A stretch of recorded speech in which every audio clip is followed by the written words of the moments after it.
नमस्कार, देवभूमि के दंगल में आप सभी का स्वागत है। मैं हूं आपके साथ यशी शुक्ला और देवभूमि के दंगल में आज हम बात करेंगे जाति गणना पर सवाल मचा बवाल।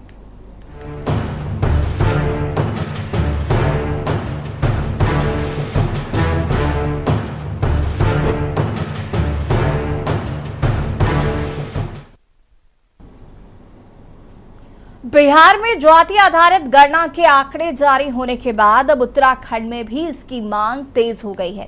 राज्य में इस साल होने वाले लोकसभा चुनाव से पहले कांग्रेस ने इस मांग को जोर से उठाना शुरू कर दिया है। पूर्व मुख्यमंत्री हरीश रावत ने सरकार से जाति आधारित जनगणना जल्द कराए जाने की मांग की है। हरीश रावत ने भाजपा सरकार पर गंभीर आरोप लगाते हुए कहा कि जो जनगणना 2021 में हो जानी चाहिए थी उसे सरकार बार बार टाल रही है। उनकी मांग है कि जाति आधारित जनगणना शीघ्र कराई जानी चाहिए। वहीं हरीश रावत ने दावा किया है कि यदि सत्ता में उनकी सरकार आती है तो 2024 में ये उनकी प्राथमिकताओं में रहेगा। उन्होंने कहा कि ये इसलिए जरूरी है जिससे मालूम पड़े कि उन जातियों के लिए क्या किया जाना बाकी है। इतना ही नहीं, हरीश रावत ने आरोप लगाते हुए कहा कि केंद्र सरकार संवैधानिक आरक्षण को समाप्त करने का षड्यंत्र कर रही है। सरकारी पद नहीं भरे जा रहे, चतुर्थ श्रेणी के पदों को खत्म कर दिया गया है। रेल, टेलीकॉम, हवाई, रक्षा आदि क्षेत्रों को पूंजीपतियों को बेचा जा रहा है।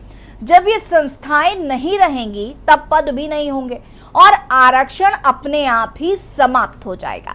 वहीं हरीश रावत के इस बयान ने राज्य में सियासत को गरमा दिया है।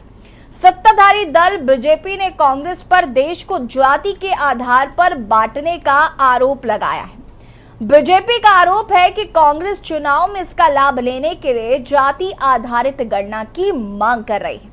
सवाल यह है कि क्या कांग्रेस जाति आधारित गणना से बड़े ओबीसी वोट बैंक को साधने की कोशिश कर रही है? आज इसी मुद्दे पर चर्चा करेंगे। उससे पहले रिपोर्ट।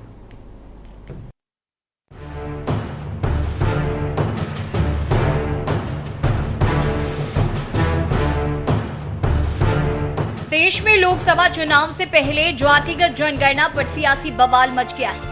दरअसल बिहार में जाति आधारित गणना के आंकड़े जारी होने के बाद अब उत्तराखंड में भी इसकी मांग तेज हो गई है।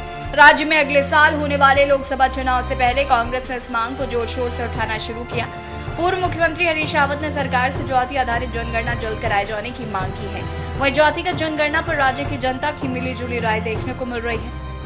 हर एक वर्ग को अलग अलग रखा हुआ है, हर एक वर्ग को गिना है और ना उन लोगों का जिनकी गंदी मानसिकता है, जिनकी गंदी सोच है कि वो लोग दबे कुचले वर्ग को ऊपर नहीं उठने देते हैं, तो इस पर जाति जनगणना के हिसाब से शायद वो वर्ग ऊपर आ जाए। जाति जनगणना से एक तो ये फायदा होगा कि एक हमें ये पता चल जाएगा कि हमारे देश में कितने लोग अलग अलग कास्ट के हैं, ओबीसी कितने हैं, एससी एसटी कितने हैं, जनरल कितने हैं। और उससे ये होगा जब कैटेगरी डिवाइड बढ़ जाएंगी तो उससे हमें ये पता, एक तो ये पता चलेगा कितना कितना परसेंटेज है। और जो योजनाएं हमारी सरकार देती है, चाहे वो एससी एसटी के लिए देती है, चाहे ओबीसी के लिए, जनरल के लिए, तो उस योजनाओं का फायदा हम उनको दे सकते हैं और वो लोग भी अपने अधिकार की डिमांड कर सकते हैं। देखिए, मेरे हिसाब से तो नहीं होनी चाहिए वैसा, क्योंकि देखो हम सभ्य भारत में रहते हैं और सबसे पहले क्या हम भारतीय है, तो भारत में जाति का कोई मतलब नहीं है। यहाँ पे सभी धर्मों के लोग रहते हैं, तो मैं नहीं मानता कि जो है लोगों को धर्मों के आधार पर, जाति के आधार पर बांटा जाए। तो मेरे कहने का मतलब तो ये है कि देश में जो है जाति प्रथा बिल्कुल बंद हो जानी चाहिए। हम सब भारतीय, हम सबको एक समान रूप से देखना चाहिए। हमारे देश में अगर जाति जनगणना होगी तो उसमें क्या होगा, लोग अलग अलग वर्गों में बढ़ जाएंगे। जिसकी जाति देश में ज़्यादा होगी उसके लोग ज़्यादा मांग करेंगे, भाई हमारे पक्ष के लोग ज़्यादा है, और जो छोटे तबके के लोग होंगे जिनकी जाति कम होगी उनको हमेशा दबाया जाएगा। तो मेरा कहने का तो मतलब है कि हमारे देश में जाति जनगणना वाली जो योजना है या जो भी गवर्नमेंट ने बनाई है, ये सब चीज़ें बंद होनी चाहिए। सबसे पहले हम भारतीय और हम सबको एक सूत्र में बंध के रहना चाहिए। वहीं हरीश रावत ने भाजपा सरकार पर गंभीर आरोप लगाते हुए कहा कि जो जनगणना 2021 में होनी चाहिए थी उसे सरकार बार बार टाल रही है। उनकी मांग है कि जाति आधारित जनगणना शीघ्र करानी जानी चाहिए। वहीं हरीश रावत ने दावा किया है कि यदि सत्ता में उनकी सरकार आती है तो 2024 में उनकी प्राथमिकताओं में रहेगा। उन्होंने कहा कि ये जरूरी है जिससे मालूम पड़े कि उन जातियों के लिए क्या किया जाना बाकी है। वहीं बीजेपी ने कांग्रेस पर देश को जाति के आधार पर बांटने का आरोप लगाया है। बीजेपी का आरोप है कि कांग्रेस चुनाव में इसका लाभ लेने के लिए जाति आधारित गणना की मांग कर रही है। ने इस मांग को किया है, हमने बहुत सुविचारित तरीके से किया है। देश जब आर्थिक रूप से आगे बढ़ रहा है तो इस बात का पता लगाना जरूरी है कि कौन कौन से वर्ग ऐसे हैं जो आर्थिक रूप से पीछे रह गए हैं, जो गरीब रह गए हैं। वो तभी तो पता चलेगा जब इस तरीके से जनगणना होगी, ताकि भविष्य की नीतियां उसके अनुसार तैयार किया जा सके और उसमें उत्तराखंड जैसे क्षेत्रों को और लाभ होगा, क्योंकि हम क्षेत्रीय आधार पर भी जो है आर्थिक रूप से बहुत पिछड़े हुए हैं। जब सब पिछड़ों की बात आएगी तो पिछड़े हुए उत्तराखंड को भी उसका लाभ मिलेगा। देखिए, हरीश रावत जी जो हैं अपने वर्चस्व के लिए रात दिन स्ट्रगल कर रहे हैं और खत्म होते हुए अस्तित्व के साथ साथ अब वो चाह रहे हैं कि किसी न किसी मुद्दे को लेके चमके। लेकिन अब जो है चमक इतनी फीकी पड़ गई है कांग्रेस पार्टी की और संगठन की कि कहीं पे भी ये लोग दिखाई नहीं दे रहे हैं। और दूसरी बात है जातीय जनगणना की जो बात है, ये लोग जो इनका मेन मकसद है वो ये है कि लोगों को किस प्रकार हम विभिन्न जातियों में, विभिन्न वर्गों में बांटें और बांट करके अपनी राजनीतिक स्वार्थों की पूर्ति करें। तो जनता बहुत अच्छे से समझती है सब चीजें जो हैं वो जिस प्रकार से हमारी जो संस्थाएं हैं, चुनाव आयोग हैं, तमाम और जो इससे रिलेटेड संस्थाएं होती हैं वो इसके लिए स्वतंत्र हैं। और सरकार जिस प्रकार से कार्य कर रही है, सरकार के पास सिर्फ देखिए हमारा सीधा सा मानना है, जैसे हमारे माननीय प्रधानमंत्री जी ने कहा कि हमारे लिए जाति सिर्फ एक है और वो है गरीब। तो गरीबों के लिए, वंचितों के लिए हमारी प्राथमिकताएं सबसे पहले हैं और हम लोग जो हैं निरंतर उनके लिए कार्य कर रहे हैं और ये लोगों को, जनता को बांटने में माहिर हैं, इसलिए ऐसा कह रहे हैं। कुल मिलाकर बिहार में जाति आधारित गणना के आंकड़े जारी होने के बाद अब उत्तराखंड में भी इसकी मांग तेज हो गई है। राज्य में अगले साल होने वाले लोकसभा चुनाव से पहले कांग्रेस ने इस मांग को जोर शोर से उठाना शुरू कर दिया है। कांग्रेस ने तो दावा भी कर दिया कि सत्ता में आने पर कांग्रेस सबसे पहले जातिगत जनगणना कराएगी। देखना होगा क्या देश में जातिगत जनगणना हो पाएगी या नहीं। Uttarakhand x report.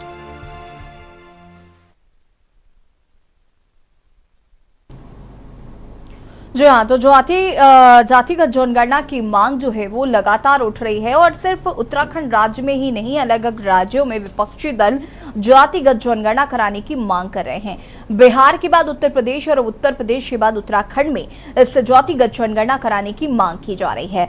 अब विपक्षी दल जहां एक और जातिगत जनगणना की बात कर रहे हैं, ये भी कहा जा रहा है कि ये प्राथमिकता पर होगा अगर कांग्रेस की सरकार आती है तो। साथ ही साथ उनका ये भी कहना है कि यहाँ पर सत्ता पक्ष का ये भी कहना है कि जाति के आधार पर बांटने की कोशिश की जा रही है। 2024 के लोकसभा चुनाव में कहीं ना कहीं एक तरीके से जाति के आधार पर विपक्ष लोगों को बांटने की कोशिश कर रहा है। आज हम इसी पर चर्चा करेंगे। मेहमान हमारे साथ जुड़ चुके हैं, उनसे आपका परिचय करा देते हैं।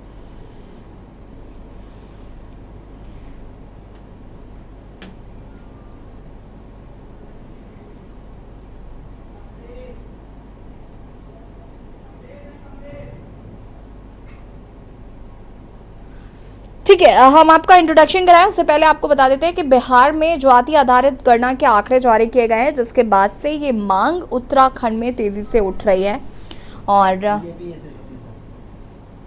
उत्तराखंड में भी मांग तेज हो गई है और जातिगत जनगणना मांग कराने की बात लगातार विपक्ष कर रहा है। हरीश रावत की तरफ से बयान आया, जो कि बीजेपी माफ कीजिएगा कांग्रेस के कद्दावर नेताओं में से एक है उत्तराखंड में, और उनकी तरफ से ये मांग की गई है। बिहार में जाति आधारित गणना के आंकड़े चूंकि जारी किए गए, उसके बाद से ही जातिगत गणना की बात केंद्र में भी हुई, दिल्ली में भी हुई, उत्तराखंड में भी हुई, उत्तर प्रदेश में भी हुई। तो विपक्ष कहीं ना कहीं विपक्ष ने इस मुद्दे को एक बड़ा हथियार लोकसभा चुनाव में बनाने की कोशिश जो है वो जारी करती है। अगर हम बात करें सत्ता पक्ष का, तो कहीं ना कहीं अब सत्ता पक्ष का ऐसा मानना है कि जाति के आधार पर बांटने की कोशिश विपक्षी दल कर रहे हैं। कमलेश उनियाल जी प्रदेश प्रवक्ता बीजेपी से हमारे साथ जुड़ चुके हैं, शीशपाल सिंह बिष्ट जी प्रदेश प्रवक्ता कांग्रेस से हमारे साथ जुड़ चुके हैं, संगीता शर्मा जी प्रदेश प्रवक्ता आम आदमी पार्टी से हमारे साथ जुड़ चुके हैं। आप सभी का बहुत बहुत स्वागत।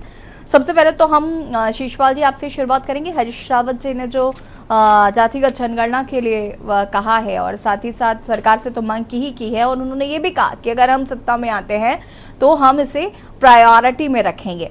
क्या कुछ कहना चाहेंगे? सबसे पहले तो उस पर क्या रिएक्शन है?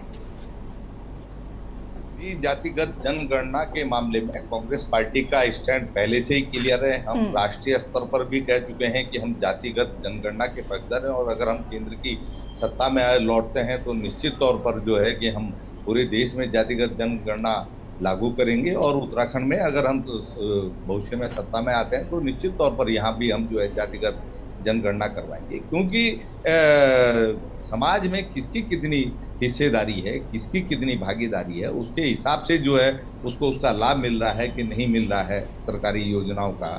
तो ये सब जरूरी है। जहाँ तक उत्तराखंड की बात है, आप उत्तराखंड में देखिए कि यहाँ पर जो है आदिवासी, जनजातीय, बोक्सा, थारू, जोनसारी, मतलब तमाम प्रकार के वर्ग, अगर सभी की सही गणना सामने आती है और उसके हिसाब से जितनी उनकी जनसंख्या है उस हिसाब से उनको सरकारी योजनाओं का या सरकारी नौकरियों का या अन्य जो भी प्रोजेक्ट का लाभ मिल रहा है कि नहीं मिल रहा है। तो अगर जातिगत जनगणना होगी तो निश्चित तौर पर आप देखिए कि सरकार को नीति निर्धारण करने में भी जो है जो है आसानी होगी और इसका लाभ जो है उस तबके तक को, उन लोगों तक पहुंचेगा जो इससे वंचित हैं। और हमारा तो दूर दराज का पर्वतीय क्षेत्र है, अभी कुछ क्षेत्र जैसे आप यहीं जाएंगे, यहाँ पर ओबीसी का दर्जा है, लेकिन दूर दराज में बहुत से।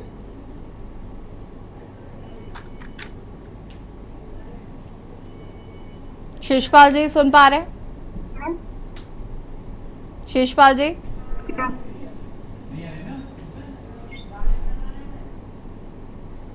शिषपाल जी अनम्यूट कीजिएगा, आपकी आवाज नहीं आ पा रही है।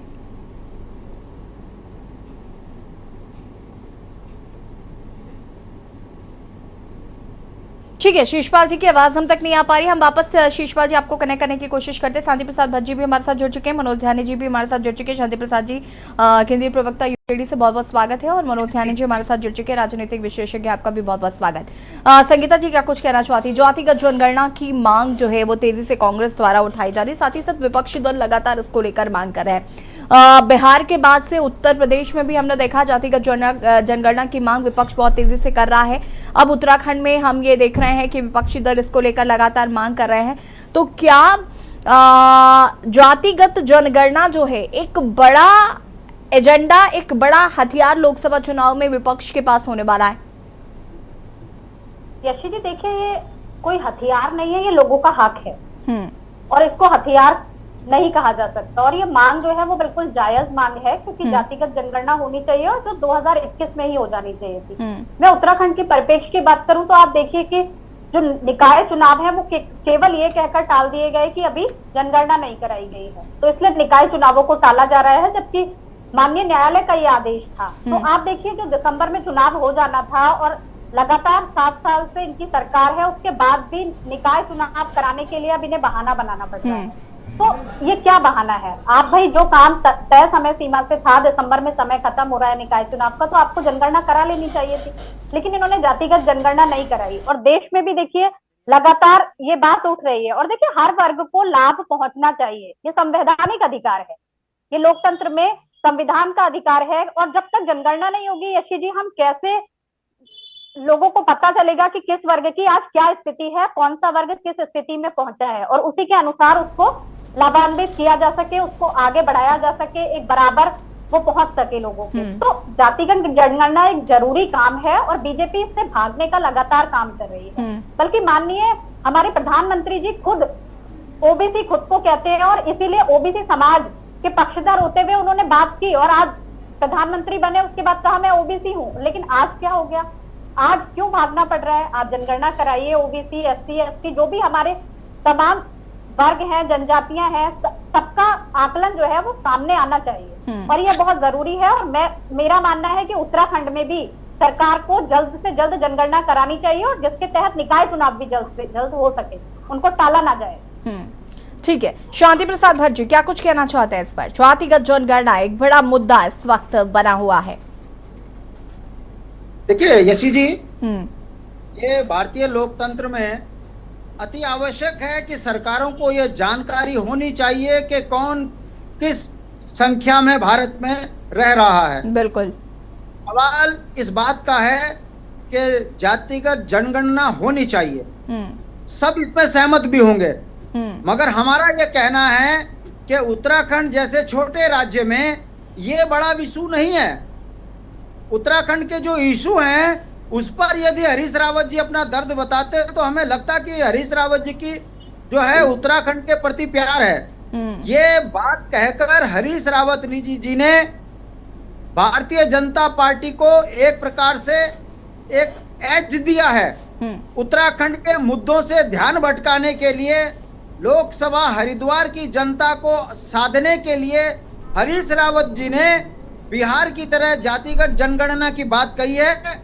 उत्तराखंड क्रांति दल के नेता होने के नाते हमारा ये कहना है कि उत्तराखंड के जो ज्वलंत मुद्दे हैं, भू कानून, राजधानी, बेरोजगारी, संपत्ति का लुटना, परिसंपत्तियों का बंटवारा सही ना होना, इस विषय पर जो सवाल आम जनमानस के मन मस्तिष्क में है, उससे ध्यान भटकाने के लिए, भारतीय जनता पार्टी को फायदा पहुंचाने के लिए हरीश रावत जी ने एक ऐसा इशू उठा दिया है कि अब इसमें पक्ष और विपक्ष के लोग अपने अपने तर्क रखेंगे। जनता का ध्यान भटकेगा कि एकता विहार में बैठे बेरोजगार जो पिछले अपने 5 सालों से अपने भविष्य के लिए संघर्ष कर रहे हैं, उनको नौकरियां नहीं मिल रही है। जैसे उत्तराखंड के अंदर गरीब किसानों की संपत्तियों को जिस तरीके से बेचा जा रहा है इन्वेस्टर सीमेंट के नाम पर, इससे ध्यान जनता का भटकेगा। और उत्तराखंड के जो भौगोलिक परिस्थितियां हैं, इसके विपरीत जिस तरीके से काम हो रहा है, जनता का ध्यान भटकाने के लिए हरीश रावत जी ने भारतीय जनता पार्टी को फायदा पहुंचाने के लिए यह सवाल खड़ा किया है। और इसका परिणाम देखिए कि उत्तराखंड के ज्वलंत मुद्दे छोड़कर अब आज टीवी चैनलों में यह चल रहा है कि आप जो है बिहार की तरह यहाँ पर जनगणना की बात कर रहे हैं। ये सरकारों का काम है, एक दिन होना ही है कि कौन किस जाति का कितने किस राज्य के अंदर रह रहा है, ये इशू नहीं है। मगर हमारा दुर्भाग्य देखिए कि इन 23 वर्षों में उत्तराखंड में जो यहाँ के मूल निवासी हैं, चाहे वो विधायक हो, सांसद हो, उत्तराखंड के मुद्दों से ध्यान भटकाकर ऐसे ऐसे जुमलेबाजी बात करते हैं जिससे उत्तराखंड का नौजवान ठगा महसूस करता है, यहाँ का मूल निवासी ठगा महसूस करता है। हम ये कह रहे हैं कि जब हरीश रावत जी की अपनी सरकार थी, ये मुद्दा तब भी था, तब कहाँ थे हरीश रावत जी? तब उन्हें जनगणना की चिंता क्यों नहीं हुई? और ये ओबीसी वोट को साधने के लिए हरिद्वार में, मुस्लिम समुदाय को साधने के लिए हरिद्वार में, उनको प्रभावित करने के लिए कि मैं तुम्हारा अपना चहेता हूं, इसलिए मेरे साथ खड़े हो जाओ, ये राजनीतिक नौटंकी अब ज्यादा नहीं चलती। हमारी सलाह है हरीश रावत जी को कि उत्तराखंड के स्थानीय मुद्दों पर बात करें तो ज्यादा अच्छा है। भारतीय जनता पार्टी के साथ मैच फिक्स करके ये जो लोकसभा के चुनाव की तैयारी कर रहे हो, ये नौजवान पढ़े लिखे लोगों के बीच में अब ज्यादा चलने वाला नहीं है। ठीक है, हम शांति प्रसाद जी हो, मगर इस तरीके का चुनाव के समय पर इस तरह के मुद्दे उछालना, ये राजनीतिक बेईमानी है और कांग्रेस इसमें महारत हासिल किए हुए है। ठीक है, देखिए इसका जवाब मैं शीशपाल जी आपसे भी लूंगी, लेकिन उससे पहले कमलेश जी का रुख कर लेते हैं जरा। कमलेश जी क्या कुछ कहना चाहेंगे? हरीश रावत ने मांग की जातिगत जनगणना की और वो कह रहे हैं कि अगर 2024 लोकसभा चुनाव में कांग्रेस की सरकार आती है तो हम इसे प्रायोरिटी में रखेंगे। क्षमा कर देना, मैं डिबेट से आउट होऊंगा प्लीज, मैं सड़क पे हूँ इस समय बैठा हुआ। ठीक है शांति प्रसाद जी। देखिए, कोई व्यक्ति हो, कोई संगठन हो, कोई राजनीतिक दल हो, उसका कोई ना कोई मूल सिद्धांत होता है और जब वो मूल सिद्धांत से कहीं भटकता है तो कहीं ना कहीं उसकी समझो समापन की स्थिति आई गई है। मैं एक चीज कहूंगा, कांग्रेस आज एक जो बहुत बड़ा दल था, भारत में नेतृत्व कर रहा था, आज वो कहीं ना कहीं सिमट के एक क्षेत्रीय दल के में आ गया। इसलिए वो क्षेत्रीय दल की सोच के हिसाब से, जैसे बिहार में आज जातिगत आधार पे जनगणना का समर्थन कर रहे हैं। अरे मैं तो ये पूछूंगा, क्या ये वही कांग्रेस है जो इंदिरा गांधी के समय कहती थी न जात पे न पात पे मोहर लगेगी हाथ पे? आज ये हरीश रावत कह रहे हैं कि साहब हम जातिगत जनगणना के पक्षधर हैं। ये वही कांग्रेस है। जब इनको नकार दिया केंद्र में जनता ने, प्रदेश में जनता ने, तो अब इनके पास कुछ नहीं रहा। तो अब इन्होंने कहा भाई कैसे किया जाए, तो इन्होंने कहा अब ये जो क्षेत्रीय दलों की सोच होती है कि साहब मैं यादव हूँ, मैं फलाना हूँ, मैं कुमार हूँ, मैं ओबीसी समाज से हूँ, और ऐसे ऐसे करके छोटे छोटे दलों में बांटने कर इसको किस तरह से लोगों का ध्यान जो आज विकास के आधार पर और जो सिद्धांतिक हमारी भारतीय जनता पार्टी है जिसके आधार पर हमने अंत्योदय की हम लोग बात करते हैं, और अंत्योदय के अंतर्गत अंतिम पंक्ति में खड़ा व्यक्ति, कमजोर, गरीब, लाचार व्यक्ति, उसको किस तरह से उसका उत्थान करके प्रथम पंक्ति में लाया जाए, इसका एक सोच के हिसाब से भारतीय जनता पार्टी कार्य कर रही है। और वो कहीं ना कहीं धरातल पे भी दिख रहा है। जब इनका कुछ नहीं चल रहा है तो अपने मूल सिद्धांत से भटक के, क्या वही कांग्रेस है जो इंदिरा गांधी के टाइम पे नारे देती थी, ना जात पे ना पात पे मोहर लगेगी हाथ पे, और आज वही जाति के पक्षधर है। तो क्वेश्चन तो मैं इनसे पूछूंगा, प्रवक्ता बैठे हैं मेरे बिष्ट जी, तो इनसे पूछिए ना, क्या आप अपने मूल सिद्धांतों से क्यों भटक रहे हैं भाई? और जहां तक ये कह रहे हैं कि चलिए मैं कह रही हूँ ठीक है, वो भटक रहे हैं कमलेश जी, कोई बात नहीं, लेकिन क्या आपके हिसाब से या आपकी पार्टी के हिसाब से जातिगत जनगणना जरूरी नहीं है? हम ये कह रहे हैं कि जातिगत जनगणना के आधार पे एक व्यवस्था है हर संगठन में। हम ये नहीं कह रहे, भारतीय जनता पार्टी की जो हमारी संगठन की रचना है उसमें समरसता दिखती है, हर वर्ग को प्रतिनिधित्व मिलता है, चाहे वो मंडल स्तर पे हो, चाहे जिला स्तर पे हो, चाहे इकाई स्तर पे हो, और ये चली आ रही है संगठन में। लेकिन अगर इसको प्रमाणिकता के रूप में रखा जाए कि फलाने व्यक्ति को जातिगत आधार पर बांट दिया जाए, तो इसकी जरूर आवश्यकता नहीं है। इससे क्या होगा, जो मूलभूत समाज का एक ताना बाना वो टूट जाएगा अगर इसको एक रेखांकित किया जाए। लेकिन अगर आवश्यकता के आधार पर किस जाति का कितना विकास हुआ, किस जाति को कितना, तो एक सरकार की अपनी व्यवस्था है, सरकार सिस्टम की एक व्यवस्था है, उसके अंतर्गत आंकलन किया जाता है किस जाति का कितना विकास है। ये तो खाली जो बात है कि साहब आज मैं आम आदमी के प्रवक्ता को भी सुन रहा था कि अब ये एक ही चाल में भाई इसने बोल दिया तो हम भी बोलते हैं, और उन्होंने बोल दिया तो बोलते। अब उत्तराखंड में इसका कितना असर पड़ेगा, या क्योंकि भारतीय जनता पार्टी को केंद्र में इसका इतना कोई असर पड़ने वाला है, क्योंकि मूलभूत सिद्धांत के आधार पे हम लोग अंत्योदय की जो हम बात कर रहे हैं, हम उसी सिद्धांत पे कायम हैं। और हम लोग ये कहते हैं हम सब लोग भारतीय हैं, सबका उत्थान होना चाहिए, सबका विकास होना चाहिए, सबको आर्थिक रूप से संपन्नता होनी चाहिए। लेकिन ये खाली राजनीतिक स्टंट है। और हरीश रावत जी की जो स्थिति है, आज उनकी पार्टी उनको सीरियस नहीं लेती है, तो कहीं ना कहीं नेम फेम में, और जैसे मेरे यूकेडी के प्रवक्ता बिल्कुल सही कह रहे थे कि आज वो कहीं ना कहीं उनको दिख रहा है कि भाई फिलहाल किसी तरह से लोकसभा हरिद्वार का एक ध्रुवीकरण के आधार पर किसी तरह से उनको अपना पक्षधर बता करके मैं अपनी भूमिका कैसे बनाऊं चुनाव में, पहले तो पार्टी उनके बारे में विचार करे, और वो अपने जो नेम फेम में आने की उनकी हर बार कहीं ना कहीं से, चाहे वो ध्रुवीकरण की मुस्लिम यूनिवर्सिटी के नाम से आ जाते हैं, कभी किसी मुद्दे पे आ जाते हैं, तो उनको सीरियस उनकी पार्टी भी नहीं लेती है। ये तो उनका एक विचार है। तो हम लोग का एक सिद्धांत है मूलभूत अंत्योदय की, हम लोग बात करते हैं अंत्योदय के आधार पे ही गरीब व्यक्ति के लिए, चाहे उज्ज्वला योजना हो, चाहे बिजली कनेक्शन हो, चाहे गैस का हो, चाहे इज्जत घर की बात हम लोग करते हैं, तो हर उस घर के अंदर जो लोग किस तरह से आज समाज की मुख्य धारा से जुड़े वो गरीब व्यक्ति, उसके लिए भारतीय जनता पार्टी कार्य कर रही है, और पूरा देश भारतीय जनता पार्टी के नरेंद्र मोदी जी के कार्यों से प्रसन्नचित है। ठीक है, मैं वापस आऊंगी आपके पास। मनोज ध्यानी जी हमारे साथ जुड़े हुए हैं। मनोज जी, कैसे देख रहे हैं जातिगत जनगणना? एक बड़ा मुद्दा कहीं ना कहीं पूरे देश में बनता जा रहा है लोकसभा चुनाव के लिए। विपक्षी दल इसे बहुत मजबूती के साथ उठाने की कोशिश कर रहे हैं। उत्तराखंड की बात करें तो जैसे कि अभी यूकेडी के प्रवक्ता इस बात को कह रहे थे कि उत्तराखंड में जातिगत जनगणना उतनी महत्वपूर्ण नहीं है जितनी महत्वपूर्ण यहाँ पर अन्य मुद्दे हैं। ऐसा ही सोचते हैं या फिर जातिगत जनगणना कराना बहुत जरूरी है? यशी जी, आज का टॉपिक बहुत अच्छा है। मैं एक बात कहना चाहता हूँ, जो देश के भीतर सिर्फ वर्गों की ही बात नहीं, बल्कि हमारे कितने पहाड़ हैं, कितने जंगल हैं, कितने उसके अंदर बाघ हैं, कितने उसके अंदर जीव जंतु हैं, उनका भी आंकड़ा लिया जाता है। और इसमें कोई दिक्कत नहीं है कि किसी भी अगर जाति विशेष की बात की जाए तो उसके आंकड़े अगर लिए जाए तो उसमें कहीं कोई दिक्कत नहीं है, क्योंकि अगर ये योजनागत तरीके से कोई नीति बनाने के लिए किया जा रहा है तो ठीक है, इसका स्वागत किया जाना चाहिए और ये देश के लिए बेहतर भी सिद्ध हो सकता है। लेकिन क्या यही सिर्फ इतनी सी बात है या इसके पीछे कुछ और बड़े राज हैं, उसे हमें समझना चाहिए। दरअसल हमारे देश की राजनीति मेजोरिटेरियनिज्म और माइनॉरिटी, इन दोनों के बीच में विभक्त हुई कि 85% रूल करेगा या 15% रूल करेगी। और इसकी काट अगर किसी को दिख नहीं रहा था तो वो जो राजनीतिक दल हैं उन्होंने उस राजनीति को पकड़ा जो जातीय आधारित राजनीति है। हमारे देश का ये दुर्भाग्य है कि हमने इतिहास से कुछ सीखा नहीं है, हम विभक्त होते चले जा रहे हैं।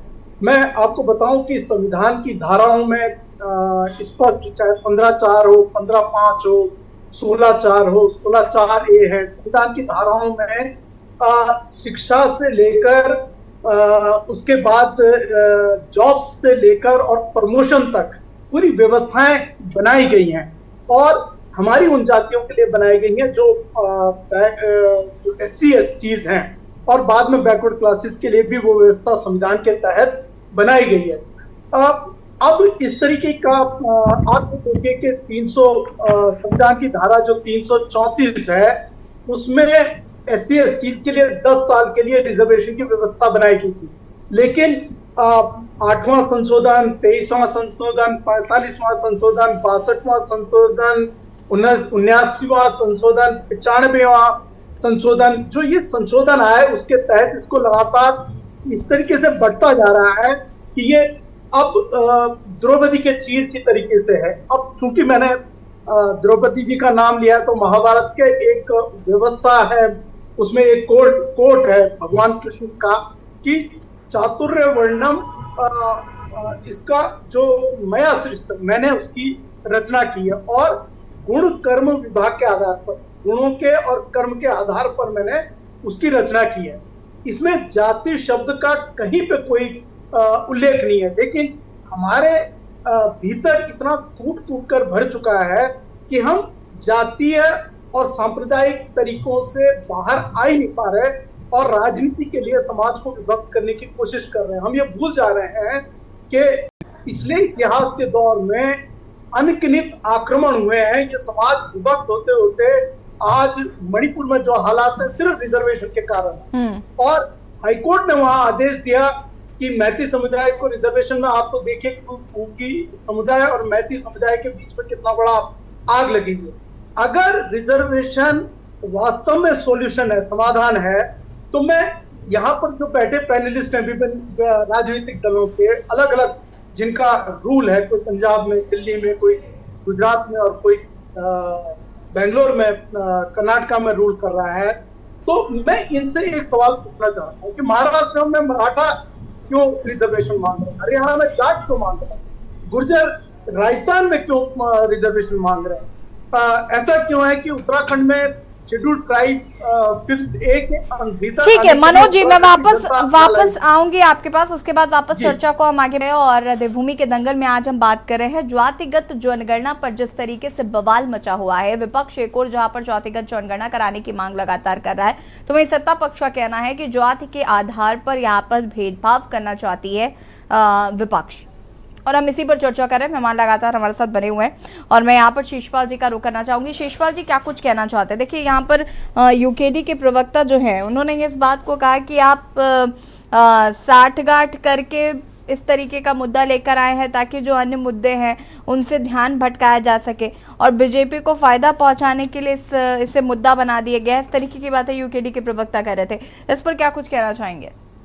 देखिए, ऐसा यूकेडी का अपना स्टैंड हो सकता है। उन्होंने कहा कि जो है ध्यान भटकाने के लिए, आप देख रहे हैं कि उत्तराखंड में कांग्रेस पार्टी लगातार जनहित के ज्वलंत मुद्दों पर लगातार सदन के अंदर हो, चाहे बाहर सड़क पर हो, लगातार संघर्ष कर रही है। चाहे वो हम बेरोजगारों का मामला हो, चाहे मातृशक्ति के लिए न्याय और सुरक्षा की बात हो, चाहे डबल इंजन का जो है विफलता हो, चाहे आपदा पीड़ितों के मामले में, हम लगातार मुखर है। और जो भी जनहित के मुद्दे हैं, हमारा दायित्व है कि हम विपक्ष में हम सरकार को जगाने का काम, चेताने का काम लगातार कर रहे हैं। लेकिन जो कहा जा रहा है कि साहब हम हरिद्वार में हरीश रावत जी जो है व्यक्तिगत कारणों से इस मामले को उठा रहे हैं, ये हरीश रावत जी का कोई व्यक्तिगत इशू थोड़े हैं। इस पे तो आदरणीय प्रदेश अध्यक्ष करण महाराज जी बयान दे चुके हैं कांग्रेस पार्टी के कि हम जातिगत जनगणना के पक्ष में, और अगर हमारी सरकार आएगी तो हम प्रदेश में जो है जातिगत जनगणना का समर्थन करेंगे और उसको करवाएंगे भी। और केवल जातिगत जनगणना ही नहीं है चीज, कांग्रेस पार्टी केंद्र में भी और प्रदेश में साफ कर चुकी है। जैसे 2011 में हमने पूरे देश के अंदर जो है इकोनॉमिक सेंसस का सर्वे करवाया था, और भविष्य में भी हम जातिगत जनगणना पर ही नहीं रुकेंगे, उससे आगे बढ़ेंगे और आर्थिक सर्वेक्षण भी कराएंगे कि आखिर आज भी जो है आजादी के इतने वर्षों के बाद जिसकी जितनी भागीदारी है समाज में उसको उतनी जो है लाभ क्यों नहीं मिल रहा है। और उसके बाद आर्थिक रूप से जो पिछड़े हुए हैं उनको भी निश्चित तौर पर जो है योजना में पूरी रणनीति में शामिल किया जाएगा। और सरकारी जो पूरा आप समझते हैं कि रणनीति बनाने में, योजना बनाने में निश्चित तौर पर ये आंकड़े कारगर होंगे। तो इसमें किसी को भी कोई दिक्कत नहीं होनी चाहिए। कोई आप ओबीसी का या SC ST का मामला नहीं है, ये तो सभी का है भाई। जिस प्रदेश में ये जहां पर जो भी जिस संख्या में होगा वो तस्वीर सामने आएगी और उसके हिसाब से अगर योजनाएं बनती है तो इसमें किसी को क्या गुरेज है भाई जिसकी जितनी हिस्सेदारी है उसको उसका उतना लाभ तो मिलना ही चाहिए ना। पता लग रहा है कि जो है योजना बन रही है सबके लिए, सबका साथ और सबका विकास की बात हो रही है और केवल विकास हो रहा है अडानी जी का जो है आप देख रहे हैं रोज नए खुलासे हो रहे हैं। तो ये नहीं होना चाहिए ना। देश के अंदर खुदरा व्यापार चौपट हो जाए, जो है रेडी ठेरी वाले जो है ठप हो जाए और जो है कि कुछ लोग जो है पूरे धन का लाभ लेते रहे। कमलेश जी जवाब दीजिएगा। नौकरियों में भी हो रहा है, सरकारी जो है योजनाओं में भी हो रहा है।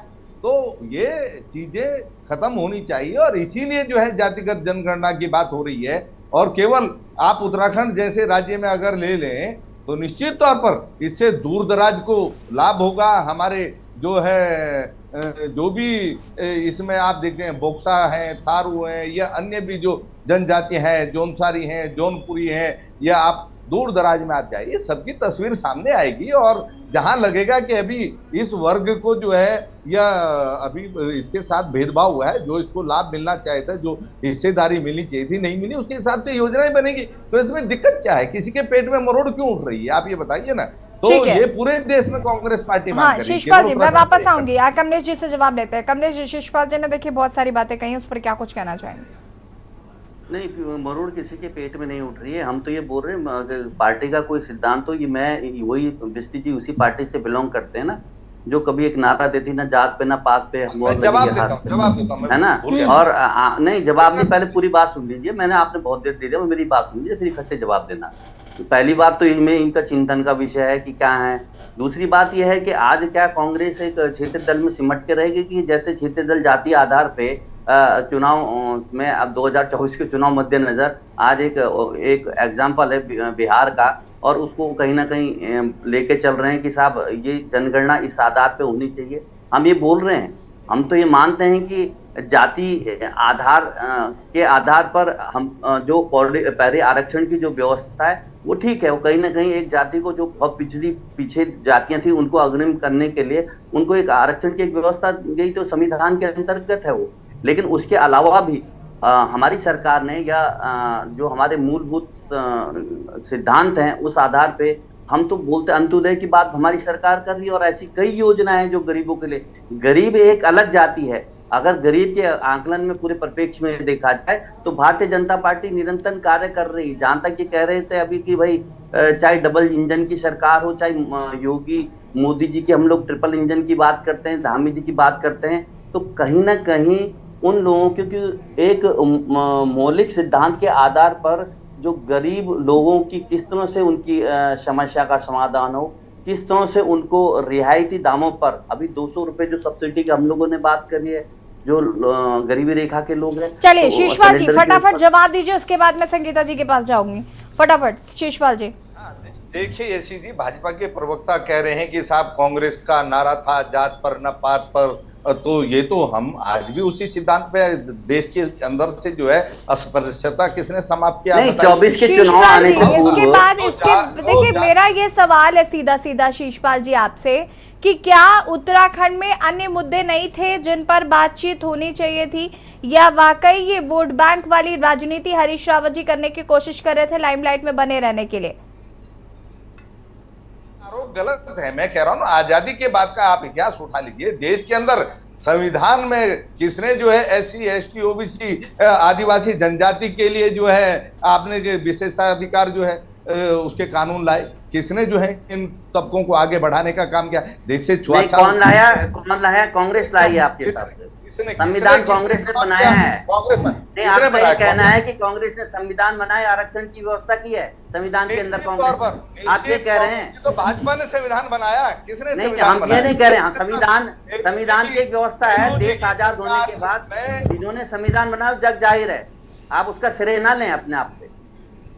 अरे भाई हमने देखिए, आपके बौखलाने से सच्चाई नहीं बदल जाएगी देश के अरे अंदर। भाई साहब, मैं तो ये पूछ रहा हूँ, आप इस बात का, आप मूलभूत सिद्धांत खो गई है कांग्रेस आज। क्या मूलभूत सिद्धांत पे जो जहाज पे ना पात पे मोहर लगेगी हाथ पे, तो आज जाति की बात करने वाले आप कैसे होते हैं? आप तो अपने सिद्धांत से भटक गए, संविधान में प्रावधान करके, है ना। आज आपके हरीश रावत में आने, चलिए रुकिए जरा कमलेश जी और शीशपाल जी। कमलेश जी रुकिए जरा, शीशपाल जी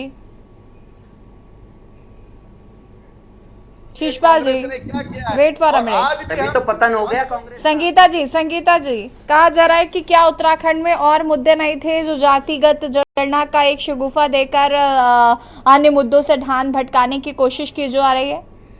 भारतीय जनता पार्टी की फिक्र कीजिए। देखिए यशी जी, उत्तराखंड में आपने कहा कि मुद्दे हैं, बिल्कुल, चाहे वो अंकिता भंडारी हत्याकांड हो, बेरोजगारी हो, राजधानी का मुद्दा हो, लैंड का मुद्दा हो, सारे मुद्दे हैं और सब मुद्दों पर आवाज उठती रही है।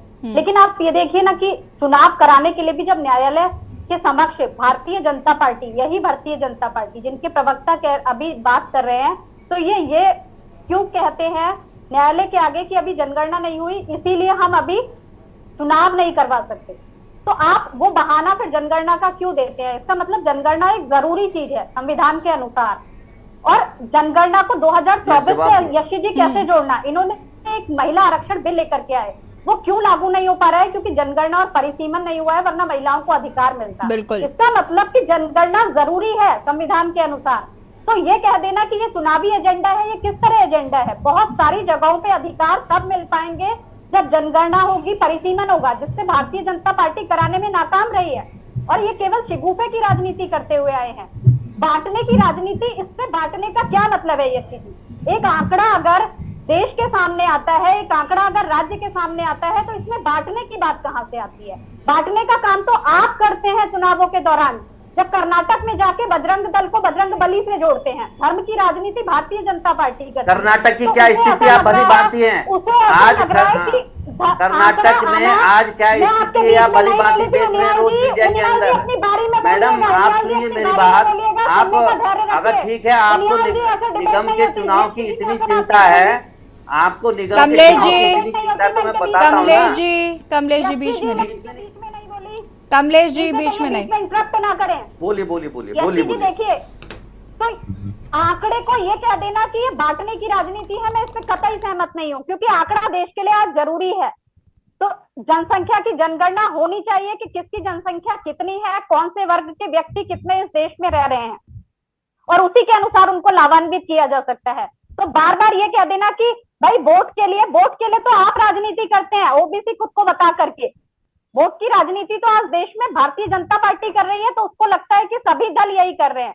तो आपने वो फिर ऐसे का तैसा ही महिला आरक्षण बिल क्यों नहीं लागू कर दिया, अगर आपको जनगणना से मतलब नहीं था और ये देश के लिए जरूरी नहीं थी? तो मेरा तो सीधा सा सवाल है ये। और निकाय चुनाव क्यों नहीं करा लिया उत्तराखंड में? निकाय चुनाव क्यों नहीं करा लिया उत्तराखंड में, अगर जनगणना जरूरी नहीं थी यशी जी? तो ये दो सवालों का जवाब उनियाल जी यहाँ दे दे, बिना घुमाए फिराए। नहीं, हम घुमाए फिराए नहीं, महिलाओं के लिए सम्मान की बात है, चाहे पंचायत में आरक्षण की बात है, तो हमारी नहीं कमलेश जी इस बात से तो डिनाय, एक सेकंड ना संगीता जी, कमलेश जी इस बात से डिनाय तो आप भी नहीं कर सकते ना कि महिला आरक्षण के लिए जाति जनगणना बहुत जरूरी है, साथ ही साथ परिसीमन बहुत जरूरी है। मैं संगीता जी से ये पूछना चाहूंगा कि ये जनगणना के पक्षधर हैं या जाति जनगणना, दोनों अलग विषय हैं। हाँ, जनगणना होनी चाहिए, ये हम कह रहे हैं। तो ठीक है सर, अब सुन लीजिए मैडम, मेरे बारे में तो बीच में बोलो। अधूरी जानकारी से जनता को क्यों भ्रमित करने का काम करते हैं? आप जनगणना करेंगे, उसके बाद जातीय जनगणना जब तक नहीं होगी तब तक आप महिला आरक्षण बिल किस हिसाब से लागू करेंगे? बताइए ना आप बैठ करके। भ्रमित करने का काम मत कीजिए कमलेश जी, शिगुफा नहीं चलेगा देश में। हम लोग भ्रमित नहीं कर रहे हैं, हम तो टू द पॉइंट आपसे बात करना चाह रहे हैं। हम लोग ये कह रहे हैं कि जनगणना के आधार पे आप ये कह रहे हैं कि जनगणना को डिले किया जा रहा है। जनगणना को कहाँ डिले किया जा रहा है? जनगणना की एक प्रक्रिया, आने वाले टाइम पे जनगणना की प्रक्रिया चलेगी, उस हिसाब से जनगणना होगी। अब आप ये, अब उसके अलावा कई ऐसे मुद्दे थे जिन पे कार्य हो रहा है, भारतीय जनता पार्टी काम कर रही है। ठीक है शिशपाल जी, अब जहां तक जी मैं आपके पास आती हूँ, बात हम लोग कर रहे हैं तो बांटने की जो राजनीति है, और जहां तक आप बार बार कर्नाटक का एग्जांपल दे रहे हैं, तो कर्नाटक में क्या स्थिति है? अगर कहीं ना कहीं अगर स्थिति के अनुकूल और प्रतिकूल कोई बात होगी तो उसमें शीशपाल जी 20 सेकंड्स है। शीशपाल जी 20 सेकंड्स अनम्यूट कीजिएगा। हाँ जी आर्य, लगता है कि किसी को भी जातिगत जनगणना से कोई परहेज होना चाहिए, कोई दिक्कत होनी चाहिए। और जो स्थिति है समाज का, जो एक्सरे है, जो सामाजिक न्याय की बात हो रही है, सामाजिक न्याय का जो फार्मूला, उससे किसी को क्या परेशानी है। हम तो कह रहे हैं ना कि जनगणना से साफ हो जाएगा, जातिगत जनगणना से, कि भैया समाज में किसकी कितनी हिस्सेदारी है, उसको उन योजनाओं का लाभ मिल रहा है कि नहीं मिल रहा है। तो इसका विरोध क्यों हो रहा है मेरी समझ में नहीं आ रहा। और अभी उत्तराखंड में स्थानीय निकाय के चुनाव होने थे यसी जी, क्योंकि 2 दिसंबर को यहाँ पर स्थानीय निकाय को कार्यकाल समाप्त हो रहा है। और शासन जो तर्क दे रहा है, ये दे रहा है कि साहब अभी ओबीसी सर्वे का जो है काम पूरा नहीं हुआ है। ओबीसी जो है सर्वे जब पूरा होगा उसके बाद ही तय हो पाएगा कि आरक्षण की स्थिति क्या है। तो भैया जब आप ओबीसी सर्वे पे जो है आपके चुनाव की सुई अटकी हुई है, तो आप समझ सकते हैं कि जो है जातिगत जनगणना कितनी जरूरी है। भविष्य में प्रकार के सर्वे कराने की आपकी जरूरत नहीं होगी। जब जातिगत जनगणना में सारी स्थितियां साफ हो जाएंगी तो भविष्य में ये काम भी कम हो जाएगा। और मुझे लगता है कि निश्चित तौर पर जो है आज भी जहां तक विकास की रोशनी नहीं पहुंची है, जहां तक विकास की किरण नहीं पहुंची है, अगर वहां तक विकास की किरण पहुंचती है, उन लोगों तक पहुंचती है, तो किसी को क्या दिक्कत है। आप बताइए ना, आज योजनाएं किसी के लिए बन रही हैं, लाभ कोई ले रहा है।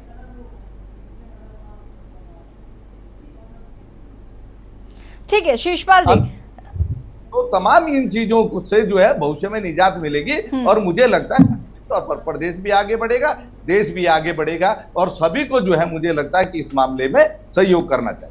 ठीक है ध्यानी जी, देखिए बार बार शीशपाल जी हो या विपक्ष की, अगर मैं सब पूछे विपक्ष की बात करूं तो उनका ये साफ तौर पर कहना है कि जनगणना जो आती है, जनगणना दोनों ही बहुत जरूरी है।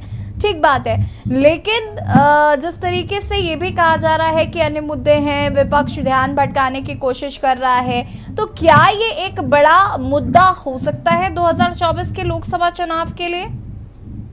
नहीं देखिए जैसे कि मैं 1991 में भारत के भीतर बहुत बड़ा आंदोलन चला था। मंडल जिस समय हुआ था, मंडल कमीशन की सिफारिशें लागू हुई थी और मंडल कमीशन के खिलाफ मुझे याद है कि जवाहरलाल नेहरू, दिल्ली यूनिवर्सिटी के राजीव गोस्वामी जैसे, चौहान जैसे युवाओं ने उनको अग्निदाह कर दिया था रिजर्वेशन लागू होने थे। 1994 में उत्तराखंड के भीतर जो आंदोलन खड़ा हुआ, तो 27% शिक्षा के क्षेत्र में आरक्षण लागू करने पे खड़ा हुआ था और जो कोलकाता उत्तराखंड राज्य निर्माण की ओर बढ़ा। उत्तराखंड में खासकर पर्वतीय जनपदों की अगर मैं बात करूं तो वहां पर ये मौतरा जाएगा और बिल्कुल ऑन द मूव रहेगा अगर इस तरीके की पॉलिटिक्स पर्वतीय जनपदों में की जाएगी। हाँ, ये जरूर है कि हरिद्वार और उधम सिंह नगर में इसका लाभ कांग्रेस को जरूर मिलेगा, लेकिन पहाड़ों में शायद ऐसा ना हो पाए, मेरे को ऐसा लगता है। एक बात जो कहना चाहता हूँ, अभी कांग्रेस के प्रवक्ता को बड़ा ध्यान से सुन रहा था, उन्होंने लगातार 2-3 बारी ये बात बोली, जितनी आबादी है उनकी हिस्सेदारी होनी चाहिए। और लेकिन मैं एक बात याद दिलाना चाहता हूँ कि भारत के संविधान के निर्माता डॉक्टर भीमराव अम्बेडकर जी ने प्रोपोर्शनल रिजर्वेशन की बात नहीं की थी, उन्होंने एडिक्वेट रिजर्वेशन की बात की। ये प्रोपोर्शनल रिजर्वेशन की अगर आप लेकर आ रहे हैं तो आप बहुत बड़ा जिसे पेंडोरा बॉक्स कहते हैं वो खोलने जा रहे हैं। इससे एक बहुत बड़ी दिक्कत आने वाली है। आप योजनागत जो योजनाएं बनाने के लिए योजनाओं का जो लाभ है वो लोगों तक पहुंचाने के लिए जनगणना की मांग करते हैं तो बेहतर है। लेकिन अगर आप उसको रिजर्वेशन जॉब्स और एजुकेशनल संस्थानों में देने के लिए कर रहे हैं तो आप गड़बड़ कर रहे हैं। होना क्या चाहिए, मुझे ऐसा लगता है कि भारत के भीतर 100% निःशुल्क शिक्षा, 100% निःशुल्क चिकित्सा व्यवस्था, राइट टू एम्प्लॉयमेंट की बात, प्रत्येक हाथ में काम होना चाहिए। अगर आप भारत के 130 करोड़ लोगों को रोजगार दे पाए तो इससे बढ़िया बात नहीं हो सकती। तब शायद ये रिजर्वेशन का इशू कोई काम नहीं करेगा। लेकिन आप सबको रोजगार नहीं देना चाहते, आप कुछ को रोजगार देना चाहते हैं और बाकियों को चाहते हैं कि वो उस जो अंगूर है उसको बस उसको घंटी बजाते रहें, उसकी तरफ देखते रहें और उसके मन में एक लालच पैदा रहे कि शायद कभी मैं या मेरे आने वालों को इसका लाभ मिलेगा। मैं एक बात जो कहना चाहता हूं कि रिजर्वेशन की थ्योरी में एक बहुत बड़ी गड़बड़ी है। जिन लोगों को रिजर्वेशन मिल रहा है वो अपने परिवारों को और अपने परिवारों के सदस्यों को रिजर्वेशन देने के बाद छोड़ते नहीं है। उन्हें ये नहीं है कि वो समाज के अपने ही वर्ग के लोगों के लिए उसको छोड़ दें, बल्कि उससे चिपक से जाते हैं, चाहे वो राजनीतिक क्षेत्र में हो चाहे वो नौकरियों में। जबकि होने की ये व्यवस्था होनी चाहिए कि जो इकोनॉमिक लेयर में जो अपर सेगमेंट में आ रहे हैं उनको रिजर्वेशन के क्राइटेरिया से बाहर हो जाना चाहिए। यानी आर्थिकी का जो दृष्टिकोण है वो जब तक किसी भी योजनाओं में खासकर नौकरियों में अगर नहीं लागू होता, शिक्षा के क्षेत्र में लागू नहीं होता, तो ये सारी की सारी इस तरीके की कवायद बहुत देश को लाभकारी नहीं होगा। मैं एक बात अगर आप समय दे तो मैं जरूर ये बात करना चाहूंगा कि इंडस्ट्रियल रिवॉल्यूशन जो औद्योगिक क्रांति आई थी पहली, उसमें संयुक्त राष्ट्र अमेरिका हो या जो ग्रेट ब्रिटेन हो वो 200 साल में विकसित राष्ट्र की श्रेणी में आ गए। हमने देखा कि पिछले जो इंडस्ट्रियल रिवॉल्यूशन आया उसका नंबर 2 जो सेकेंड इंडस्ट्रियल रिवॉल्यूशन औद्योगिक क्रांति आई उसमें चीन 50 साल के भीतर विकसित राष्ट्र बन गया।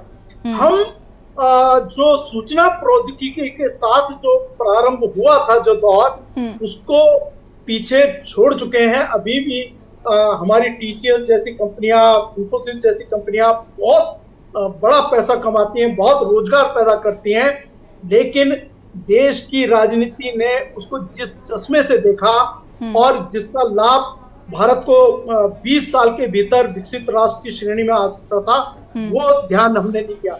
मैं आना चाहता हूं कि आज जब आर्टिफिशियल इंटेलिजेंस की दौर आ चुका है, ऐसे दौर में भारत को बायोटेक्नोलॉजी का हाईएस्ट स्टैंडर्ड का दौर है। भारत का दृष्टिकोण वहां पर होना चाहिए जहां वो विकसित राष्ट्र की श्रेणी में 15 साल के भीतर पहुंच जाए, ना कि समाज को आपस में विभक्त बनाने वाली श्रेणी में जाए। शीशपाल जी कुछ कहना चाहते हैं?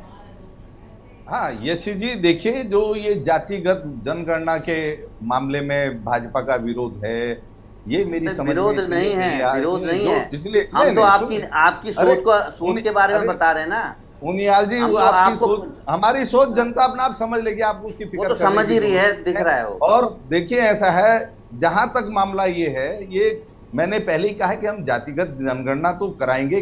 उसके बाद हमने कहा जो जैसे हमने 2000 अनम्यूट कीजिएगा शीशपाल जी। शीशपाल जी अनम्यूट कीजिए।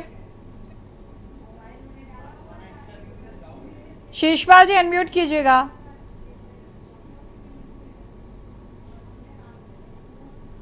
शीशपाल जी सुन पा रहे हैं आप मुझे?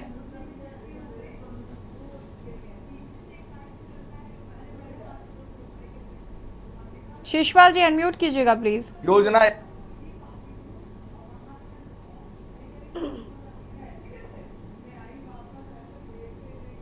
हाँ ये सीधी देखिए, जब जातिगत जनगणना हो जाएगी उसके बाद कांग्रेस पार्टी साफ कर चुकी है कि हम इकोनॉमिक सेंसस के भी जो है सर्वे कराएंगे, और जब इकोनॉमिक सेंसस के सर्वे होंगे तो फिर मनोज झानी जी ने जो यहाँ पर बात उठाई कि किसी परिवार को अगर आरक्षण का लाभ मिल रहा है 1 पीढ़ी 2 पीढ़ी से, वो उसको नहीं छोड़ना चाहता, तो इकोनॉमिक सेंसस के जब आंकड़े आ जाएंगे, सर्वे हो जाएंगे, उसके बाद ये स्थिति भी साफ हो जाएगी। चलिए ये तो देखना होगा ना कि सरकार की क्या मंशा है, सरकार इस पर कैसे क्या रिएक्ट करती है, और क्या, चूंकि नगर निकाय चुनाव में भी जैसे कहा कि जातिगत जनगणना होनी है।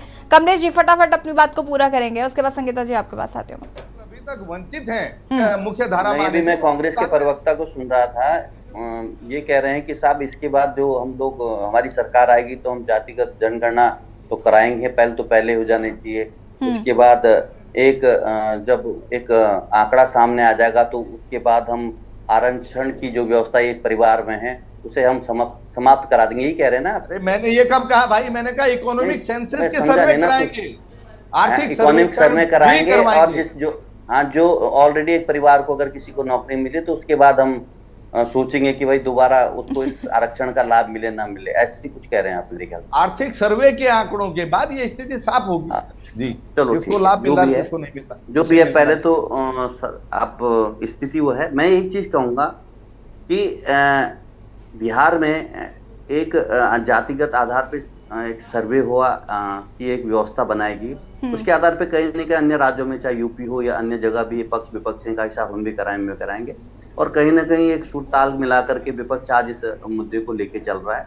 हम लोग ये नहीं कह रहे, हम तो ये कह रहे हैं कि भाई अगर कुछ ऐसी व्यवस्था है, और जैसे अभी हमारे बीच में विशेषज्ञ आप आ रखे थे, मैं थोड़ा नाम ध्यान नहीं था उनका, बहुत अच्छी बातें उन्होंने की। भाई अगर ऑलरेडी अगर इसका मोटिव कहीं ना कहीं उस समाज के लोगों के उत्थान के लिए, मनोज जी का उत्थान के लिए, तो पॉजिटिवली सबको करना चाहिए, सुझाव के रूप में हमारी सरकार को भी लेना चाहिए और करना भी चाहिए।